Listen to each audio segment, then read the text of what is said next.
So let's say you have any mirrored surface, really, whether it's flat or curved, and you've got a ray of light coming towards it.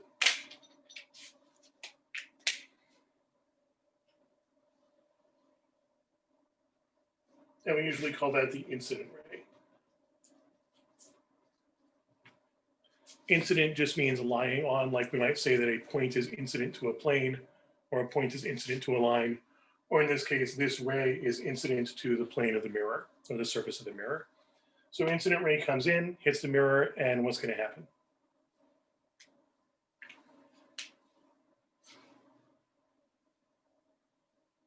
Is reflected? Yeah. If it's a mirror, we expect the entire ray of light to be reflected. If it was only a partial mirror, or if it was like a window or something, we'd expect some of it to get through and some of it to reflect. But in this case, we're assuming it all reflects. And to figure out how it reflects, we usually draw in what's called the normal line. So at the point where the ray hits the mirror, we draw in just a line perpendicular. In fact, that's all that normal means. Normal is just a fancy mathematical term meaning perpendicular. And what should we expect about the ray of light bouncing back off compared to the ray of light coming in?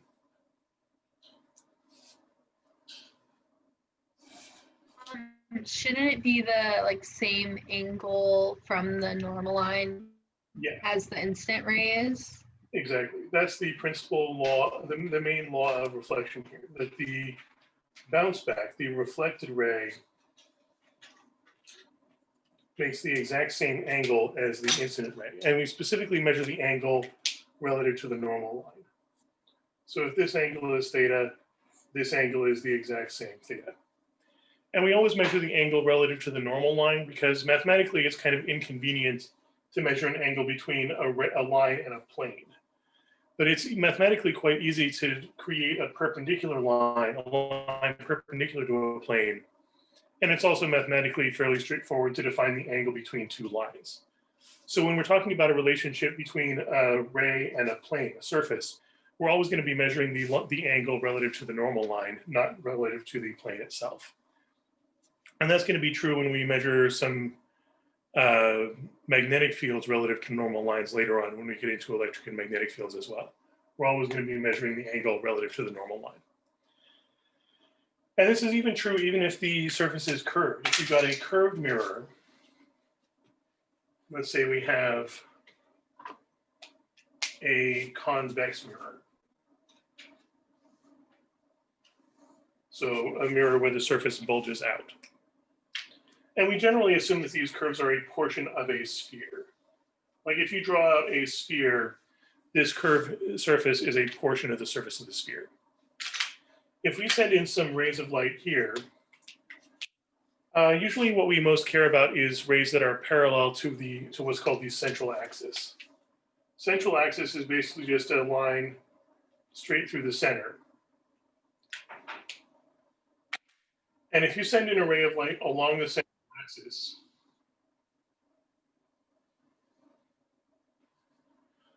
what's the angle that that ray of light makes with the normal line?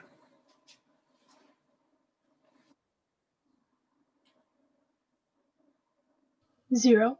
Yeah.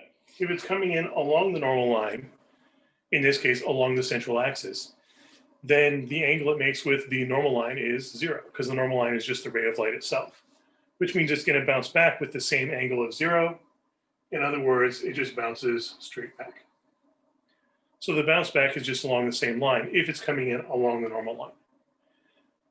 If we send in another ray parallel to that though, but let's say a little lower, this ray of light is not just going to bounce straight back. We draw in a normal line here, perpendicular to the surface at that point. It makes this angle, the incident ray makes this angle, so the reflected ray has to make the same angle on the other side of the normal line. So that's going to look something like that.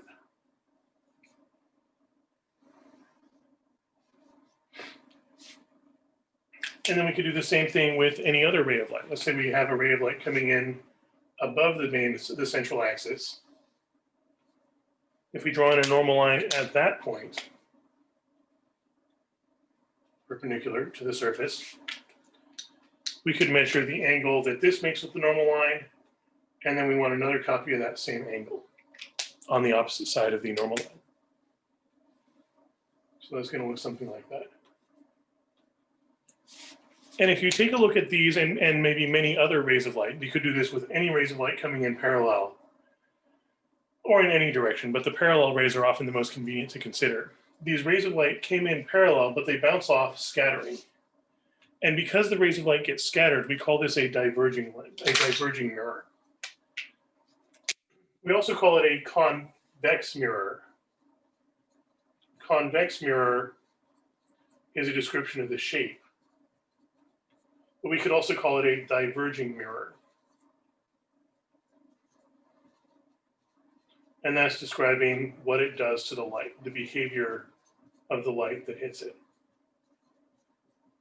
So you'll often see this described as a convex mirror because that is the shape, but it's often more useful to think of it as a diverging mirror because what's really important is what it does to the light that hits it. So light rays, if the light rays come in to the central axis, they're all going to scatter when they bounce back.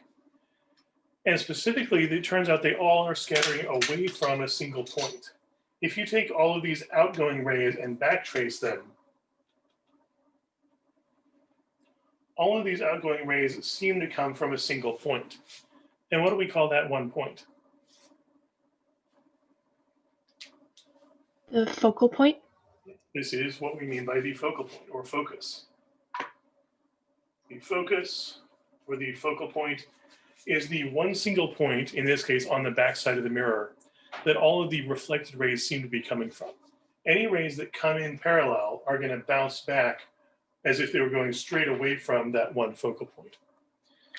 And the focal point is really the most important part, or the focal distance, I should say, as measured from the surface. That distance is the most important single number associated with any mirror. If you've got a curved mirror and you know the focal point, the distance to the focal point, the focal length, you can predict exactly how rays of light will behave. Any ray of light that comes in parallel, no matter where it is, if it's coming in parallel, it's going to bounce back directly away from the focal point. This ray of light coming in parallel is going to bounce back directly outwards from the focal point. So if you know where the focal point is, this becomes extremely predictable. Any questions on that so far? I have a question. Mhm. So the ones that, the waves of light that don't hit the focal point, do they not reflect? Well, actually, none of these are hitting the focal point because the focal point is on the back side of the mirror. The idea is any ray of light that's coming in, that starts off parallel to the central axis, is going to hit the mirror and bounce off in such a way that the reflected ray of light seems to be traveling directly outwards from the focal point, even though it never actually touched the focal point. But the focal point is that one point that all those reflected rays seem to be traveling outwards from, even though they never actually got there. And does the focal point change locations? It turns out the focal distance depends only on the curvature of the mirror itself. So the only way to change the focal point is to bend the mirror. So if you have a flexible mirror, you can change the focal point by bending and changing how curved it is. But if you want to find the focal point, like let's say you have a mirror, a curved mirror, you can always treat that curve as a portion of a sphere, a portion of a circle. So if you imagine completing that sphere, not a very good sphere, something like this. If you complete that sphere has a center point. Not the center of the mirror, but the center of the sphere itself. The focal point, it turns out geometrically, the focal point is always halfway between the center and the surface. So if you know where the surface is and you know where the center of that hypothetical sphere is, the focal point is always going to be exactly halfway between center and surface. Which means that the focal distance is going to be exactly half the radius of the circle. We usually call this distance f. So f is just the distance between the surface and the focal point, because we always measure distances relative to the surface itself. the focal length, distance between surface and focus, is always going to be half the radius of the sphere. As long as it's a mirror whose shape can be treated as a portion of a spherical surface. Any questions on that so far? I have a question. So, what did you say about the distance between the center and the focal point? Well, the distance between the surface and the focal point is always going to be half of the radius of the sphere. So the focal point is halfway between the center of the sphere and the surface of the sphere. Okay, so it's like, what was that? So it's like half a radius between them? Yeah, exactly. That the radius is just the distance from center to surface, if you imagine a complete sphere here. And the focal point is halfway between center and surface. But really, the focal point is really the important thing in terms of figuring out what light's doing, how the light behaves. The fact that the focal point is half the radius is really important if you only if you know the sphere, but you don't know where the focal point is yet.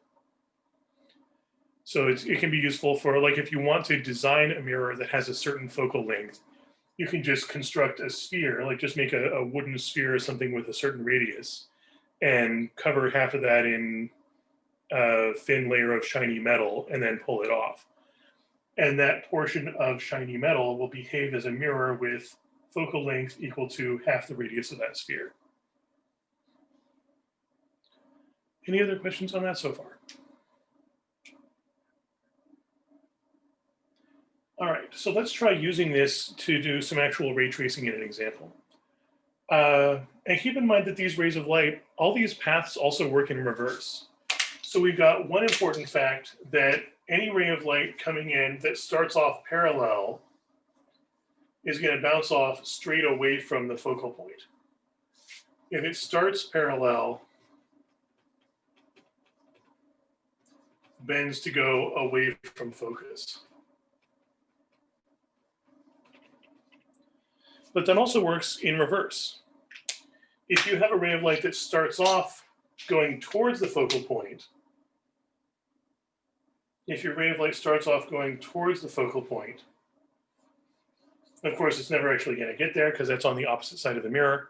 But if your ray of light starts off going towards the focal point, it is guaranteed to bounce off parallel to the central axis, because all these paths that light takes also work in reverse. So any ray of light that starts off, if it starts towards the focus, then it's going to hit the mirror and bounce off to become parallel to the central axis.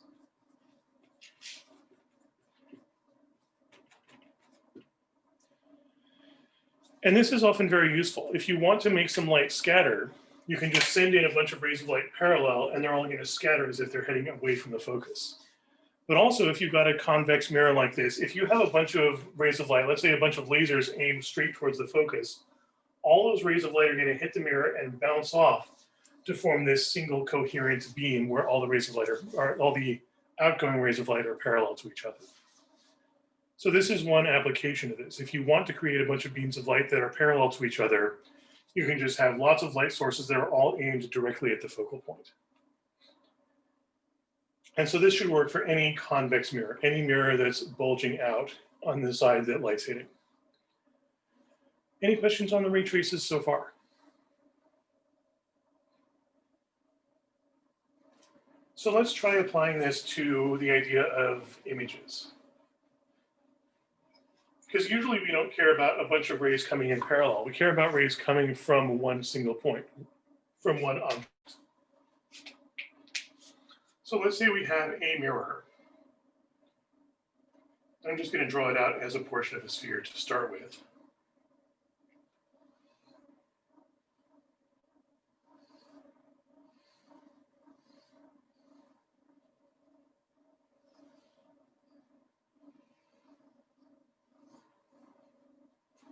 So we have this curved mirror that's a portion of a sphere.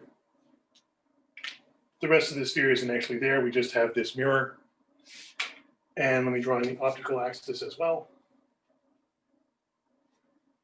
The sphere has a center. and halfway between the center and the mirror is the focal point.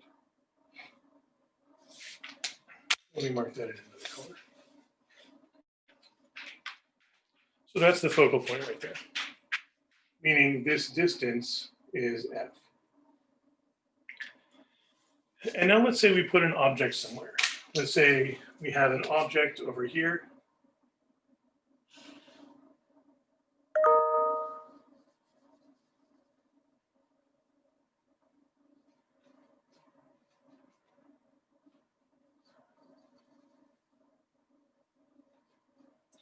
And by object, we basically mean the source of the light. Maybe this object is glowing and it's emitting light, or maybe it's a candle flame or something. So maybe the light is actually coming from the object. Or more frequently, maybe the object is just reflecting light. Maybe there's light coming from the sun or from a light bulb that hits the object and bounces off. But either way, all the light we care about is light that we can treat as coming from the object. So we're going to treat this as light coming from the object in all directions. And we're just going to focus on the top of the object, the light coming from the top of the object. Everything below that is going to follow the same pattern anyway. And light's coming from the object in all directions. But we only need to worry about a few rays of light, usually called the principal rays, that are easiest to draw out with respect to this particular mirror. What ray of light is going to be the easiest to keep track of? If you could choose a ray of light in any direction, which ray of light is going to be the easiest to predict the results?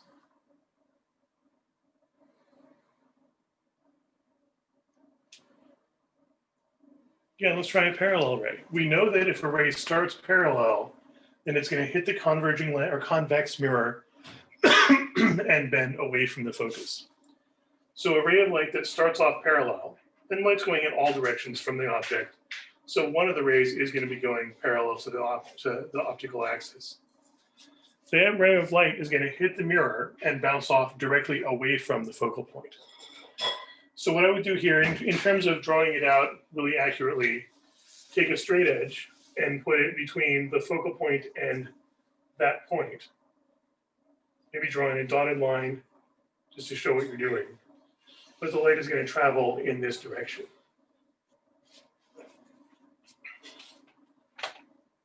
So that's the reflected ray. A ray of light that starts off parallel to the axis and is going to bounce off directly away from the focal point. Again, it never actually hits the focal point. In this case, the focal point is just a guidance for which direction it's traveling outwards from. And of course, it'll keep going in that direction. Because we should generally expect light to travel in straight lines, except when it's being influenced by some optical surface, such as a lens or mirror. So parallel ray bounces off to become directly away from the focus.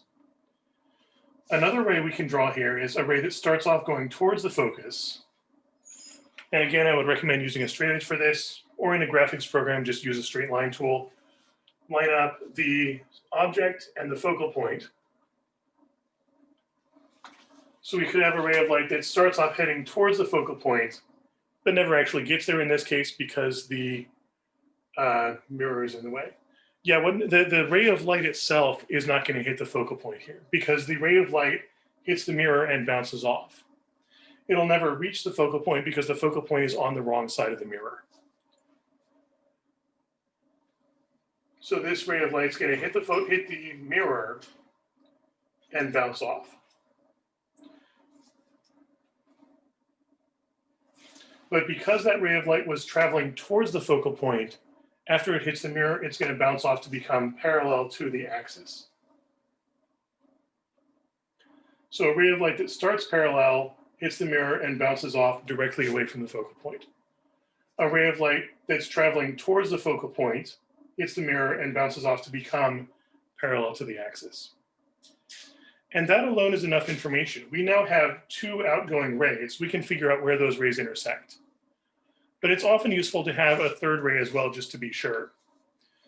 And one way to do that is if you draw a ray straight towards the center, not the center of the mirror, but the center of the sphere itself, if you know where the sphere is. If you draw in a ray from the object straight towards the center of the sphere, that's coming in along a radius line. And one of the most important things about the radius of a circle or a sphere, that radius hits the surface at a right angle. And what happens to a ray of light that hits a surface at a right angle? That is, if it's coming in along the normal line.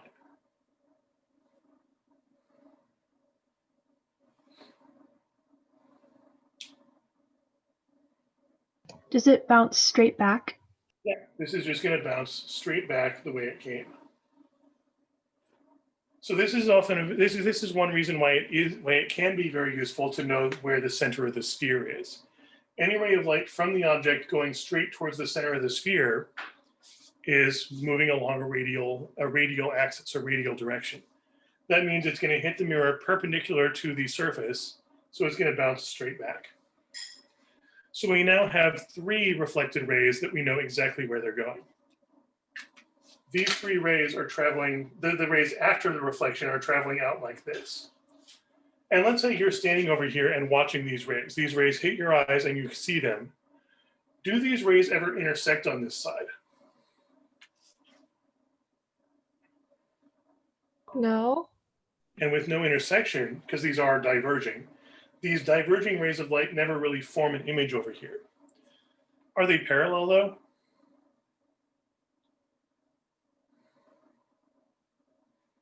If we've got rays of light that look like this, would you say these rays are parallel? No. You definitely don't look parallel, which means there is an intersection of those lines. It's just that that intersection isn't on this side. Instead, it's on the other side. We'd have to backtrace to find it. And that's exactly what we can do with these 3 rays. With these 3 final outgoing rays, we've got these 3 rays going outwards towards whatever observer might be watching. When your eyes pick up rays of light, your brain interprets that as thinking, well, these rays of light must have come from the object. Your brain doesn't instinctively know how mirrors and lenses work. Your brain just thinks, these 3 rays must have come from the object, so that object must have been, if you backtrace, must have been back here. Because all 3 of these rays of light seem to be coming directly from this point. Even though they never really passed through that point, the 3 final rays of light we drew seem to be coming from that direction. And so your brain interprets this as thinking, oh, the object must be there. And of course, the object isn't really there, but that's where the rays of light seem to be coming from. So we call that point the image. What your brain picks up on is interpreting this as thinking there's a tiny copy of the object right here. And we call that imaginary tiny copy of the object the image.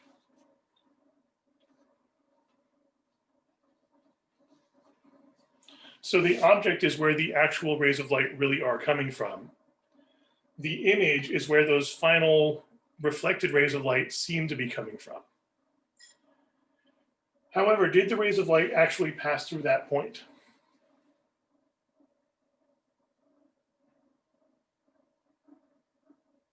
No. These final reflected rays of light didn't actually pass through that point, which is why we had to backtrace. If they really did pass through that point, we would be able to see that on the diagram and we wouldn't have had to backtrace. Since we did have to backtrace and the rays of light didn't really pass through that point, we call this a virtual image. It definitely still counts as an image. An image just means the point that the final rays of light seem to be coming from. But since they didn't actually pass through that point, we call that the virtual image.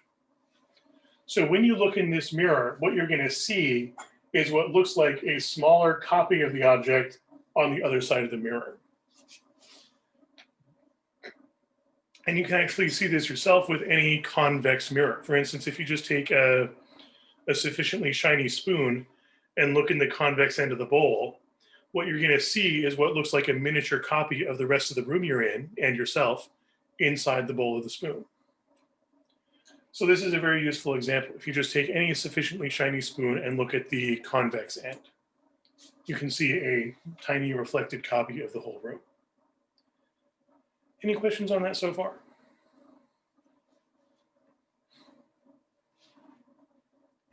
Casey, just to clarify, is this a concave or convex mirror? This would be convex in the sense that the surface we're looking at is bulging out towards the side we care about. The side with light on it, the side with the object on it, that's the side we care about, and that's the bulging side. So we call that convex. Thank you. So this is a convex mirror in terms of its shape. But the really important thing is what it does to light. And so we would also call this a diverging mirror. Because it makes the light diverge. It makes the light spread out more. Convex, yeah, this convex mirror, it turns out, can only produce virtual images. Because no matter where you put this object, you've got rays of light coming out of the object. The convex mirror is going to make them spread out even more because it's a diverging mirror. If the rays of light are already spreading out and this just makes them spread out more, they're never going to meet. You'd have to always backtrace. So a convex mirror, in other words, a diverging mirror on its own, can only produce virtual images.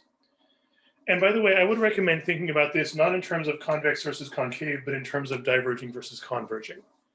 Because if you memorize a bunch of stuff in terms of convex mirrors do this and concave mirrors do that, it turns out that lenses behave exactly opposite to that. You're going to have to flip convex and concave when you get to lenses. But converging mirrors and converging lenses do the same thing, and diverging mirrors and diverging lenses do the same thing. So try to get in the habit of thinking about it in terms of diverging mirrors do this, and also convex is what they are shaped like. As far as the equations are concerned, because this is more of a geometric approach, this ray tracing idea is a great geometric way of getting a visual idea of what this process looks like, what the rays of light are actually doing. And it's pretty good for just a general approximation of where the image is. More accurate if you've got good graph paper and a ruler and are taking careful measurements. But it's not all that precise if you want exact numbers. For that, you want to use what's called the, I guess, the optics equation. I usually see this described as the thin lens equation because it's usually applied to lenses. But it turns out that the same equation also works just fine for mirrors. And that is that if you take the inverses of these distances, specifically 1 over the object distance as measured from the surface to the object, and add 1 over the image distance measured from the surface to the image, they add up to 1 over the focal distance from the surface to the focal point. And the reason for this is ultimately similar triangles. If you draw out the triangle from the surface to the object and from the surface to the image, those triangles end up being similar triangles. You can set up proportionalities, and you end up with this equation ultimately. We're not going to have time to go through the derivation, but it's ultimately all about the geometry of similar triangles. And this allows you to solve for, since there's 3 variables, if you know any 2 of them, you can immediately solve for the 3rd one. Like if you know the focal length and you know where you put in the object, you can immediately figure out where the image will occur. Also, in terms of sign, the positive versus negative sign, the object in general is always going to be treated as positive. The image and the focal length, though, the positive or negative sign depends really on which side of the mirror they're on. And so for both of these, the usual convention is the side that light is traveling on at the end is the positive side. Like in this case, we've got a left side of the mirror and a right side of the mirror. We've got light coming in from the right. It hits the mirror and bounces off back towards the right. The final rays of light are on the right side of the mirror, so we treat to the right as the positive direction here. Of course, it doesn't have to be always to the right. You might have rays of light coming in from this side and bouncing off on this side. Or maybe you've got a horizontal mirror, you've got rays of light coming up from below and then bouncing off back down. But in general, whatever side of the mirror or lens light is traveling on at the end, that's the side we're going to call positive. In this case, is the focal point on the side that the light is traveling on or the other side of the mirror?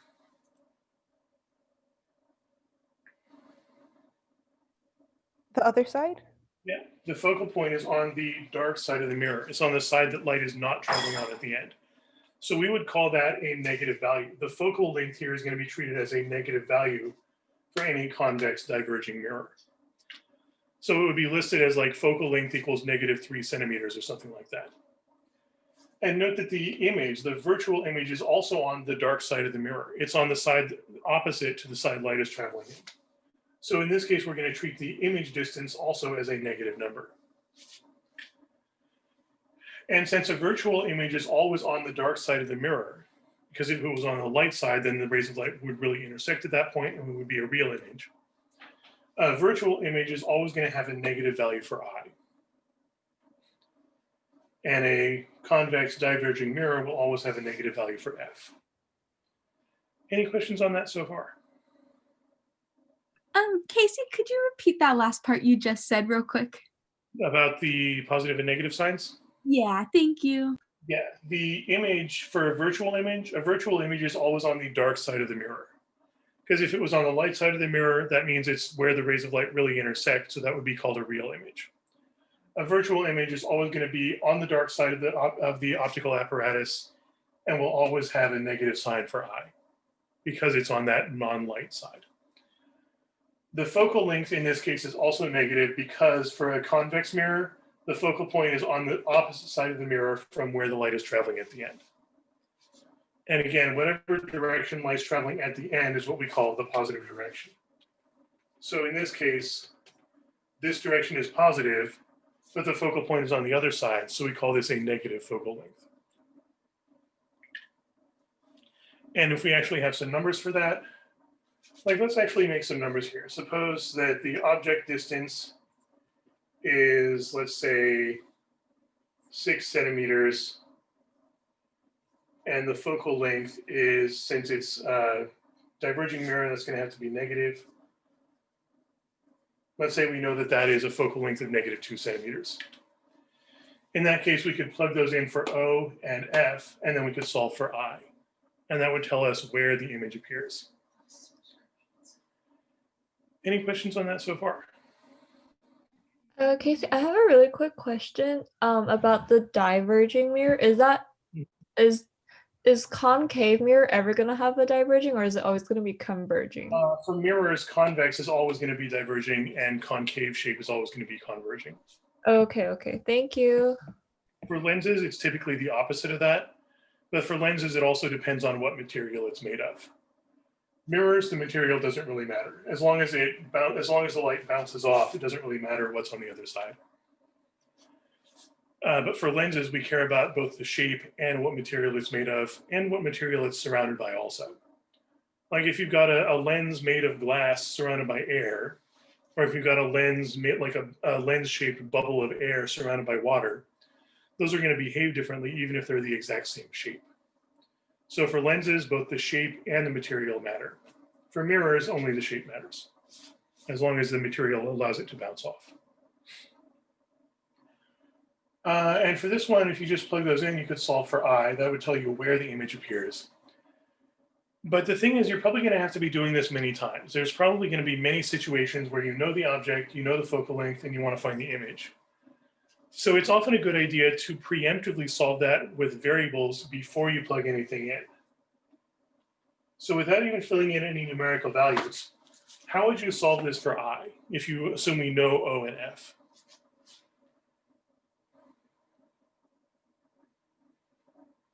What operations would you do to start isolating I?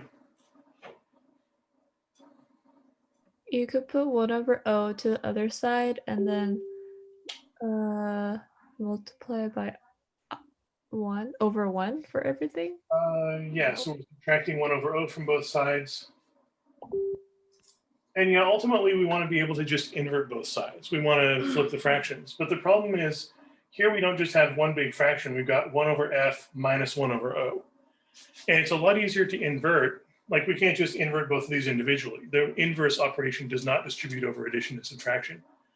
But what we can do is combine these into one big fraction. And how would we do that? Common denominator? Yeah, we want a common denominator.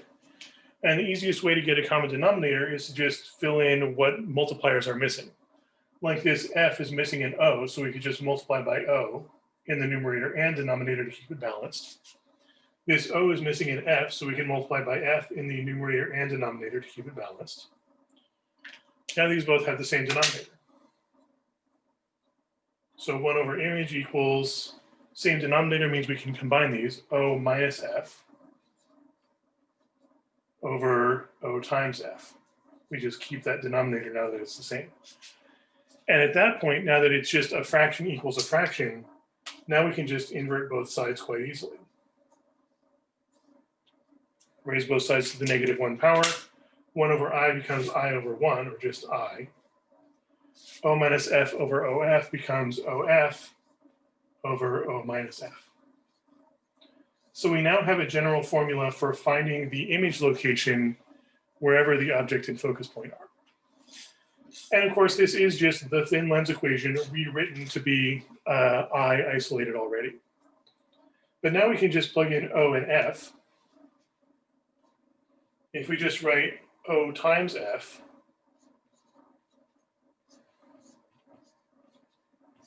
divided by O minus F,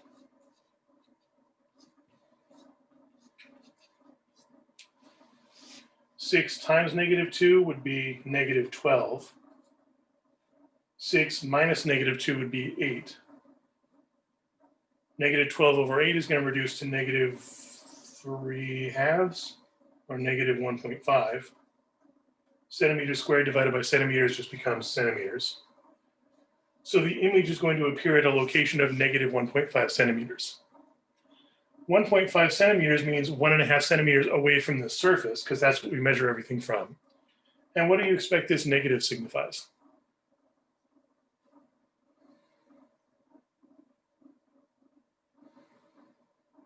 That it's virtual, or a First of virtual. all, it tells us it's a virtual image, and it also tells us which side. Again, we're going to be treating positive as the direction light is traveling at the end. The bounce back is traveling in this direction, so we call that the positive direction. If the image distance is a negative value, that just means the image is on the opposite side of the mirror from the direction light is traveling. So in this case, that's going to be 1.5 centimeters left of the mirror, 1.5 centimeters to the dark side of the mirror. And yes, that guarantees it's a virtual image because it's not on the side that light is traveling on. Any questions on that so far? I have a question. Mhm. So I thought that, like, wouldn't we end up seeing the image like as if it was like from the front? So wouldn't it be positive? What do you mean?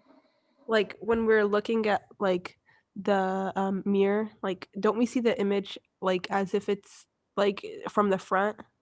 Well, presumably you're standing over here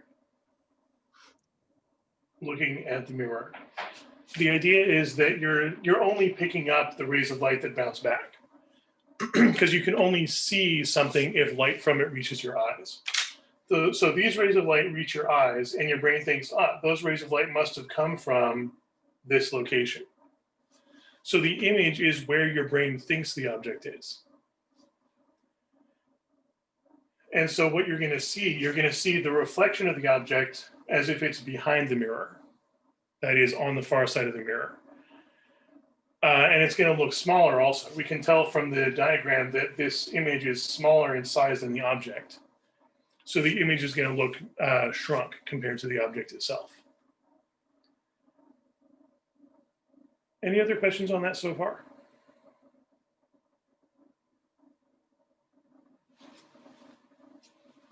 Also, this idea of the object being shrunk gets into the concept of magnification. Magnification is just a multiplier representing to what extent is the image bigger or smaller than the original object. And specifically, we define magnification as the height of the image divided by the height of the object.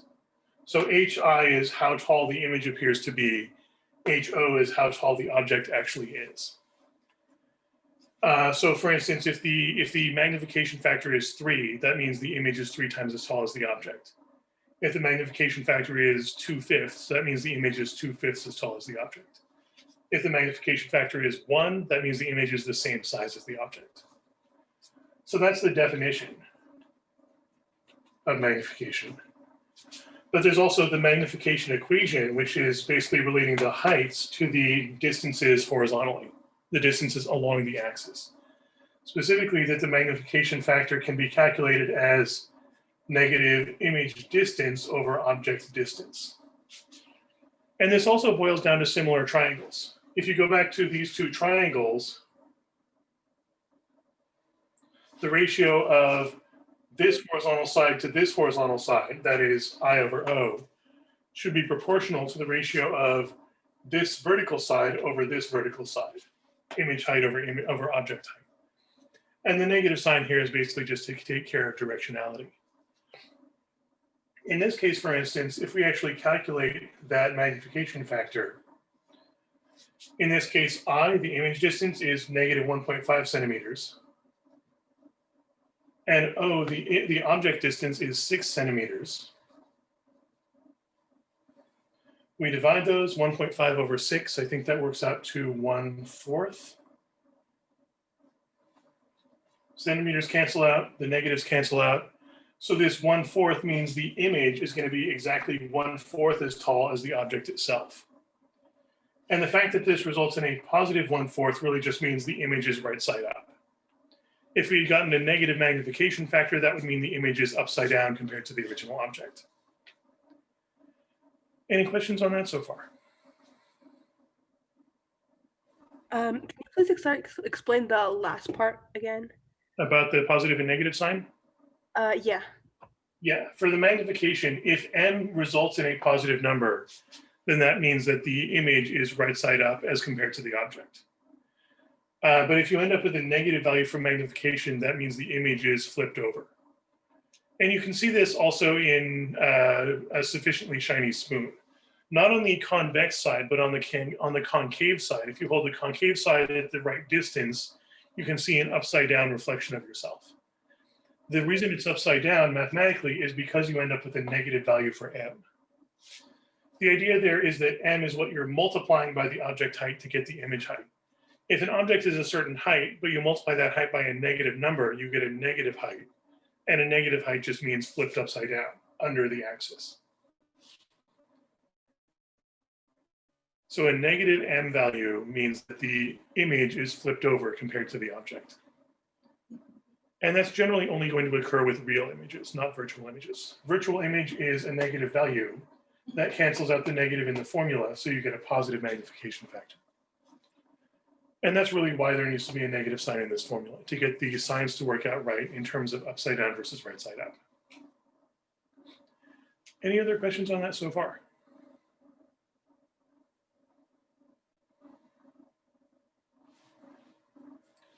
All right, then in the couple of minutes we have left, let's take a real quick look at ray tracing for a concave mirror. A concave mirror is going to behave very much like the convex mirror, but sort of backwards or in reverse. Concave mirror, we're also going to treat as a portion of a sphere. But instead of looking at the outer surface of the sphere, we're going to look at the inner surface of the sphere.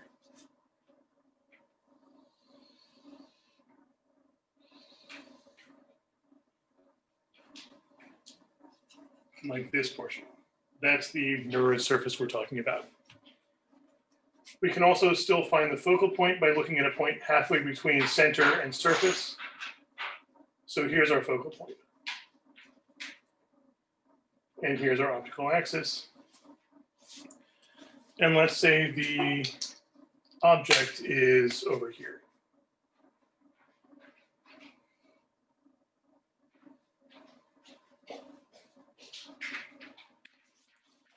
The main difference here ultimately is how the parallel rays behave again.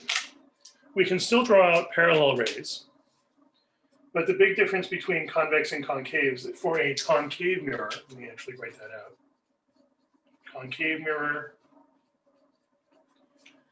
A convex mirror causes the rays of light to scatter. A concave mirror is a converging mirror. It causes the rays of light to go in closer to each other. Any rays of light that are parallel coming in bounce off towards the focal point. So that's going to look like Incoming ray of light bounces off towards the focal point. Another incoming ray bounces off towards the focal point.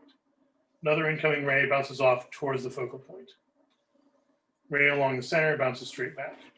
So all these incoming rays that started off parallel all bounce off towards this one single point. This makes this really useful for things like a solar oven. If you hold this up to sunlight, the sun's rays are coming in roughly parallel to each other.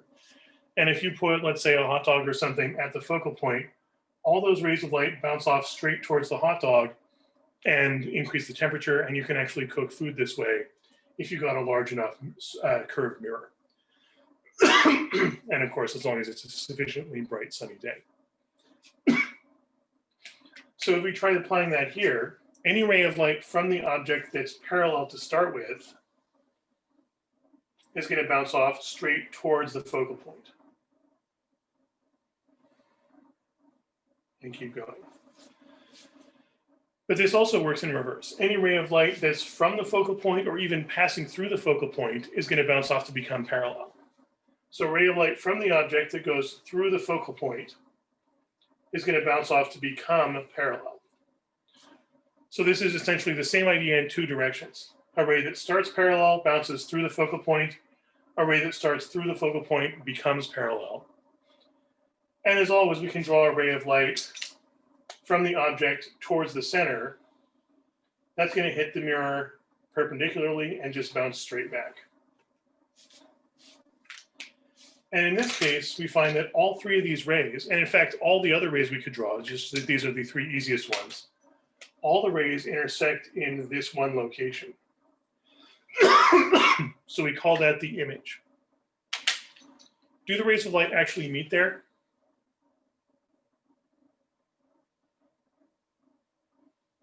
Yes. So we call that what? A real image? This is a real image because the rays of light really meet there. And from the perspective of like standing over here, it doesn't really matter. From the perspective of the observer, all you really notice is, oh, there's these rays of light. They must have come from this point. And it turns out that the rays of light really did pass through that point. So we call that a real image. Also, most critically, it's upside down. This image, the object was above the axis, the image is below the axis. So if you look at this mirror, what you're going to see, instead of seeing a right side up image beyond the mirror, you're going to see a upside down image that seems to be hovering in midair in front of the mirror. So that would be called a real image. A real image is always going to be upside down in this context. And you can calculate it exactly the same way, using the thin lens equation, 1 over O plus 1 over I equals 1 over F. The difference here is that the focal length for this concave diverging or concave converging mirror, it's going to have a positive value for F because the focal length is on the side that light's traveling on. So we call this a converging mirror in terms of what it does to light. And its focal length is going to be a positive value. The image distance will always be a positive, will also be a positive value because the image is on the side that light is traveling on. Any questions on that?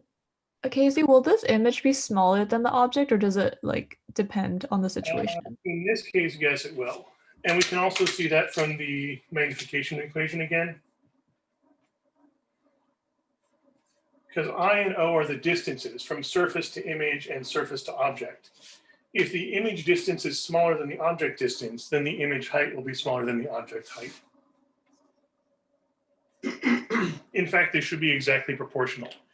If the image distance, as measured from the surface, is, let's say, 1/3 of the object distance, then the image height will also be 1/3 of the object height. They should be exactly proportional to each other, apart from this negative, which is just describing whether it's upside down or right side up. So geometry and ray tracing to get an idea of where the light's going and how that works, thin lens equation and magnification equation to get the exact numbers. Any questions on that? All right, give it a try yourself with some examples. Just try drawing out, like make a mirror, make an object, see if you can draw the ray tracing, figure out where the image is. and then make up some reasonable seeming numbers for that example and write out the equation and see if it matches up with your expectations. You're welcome. I'll see you next time.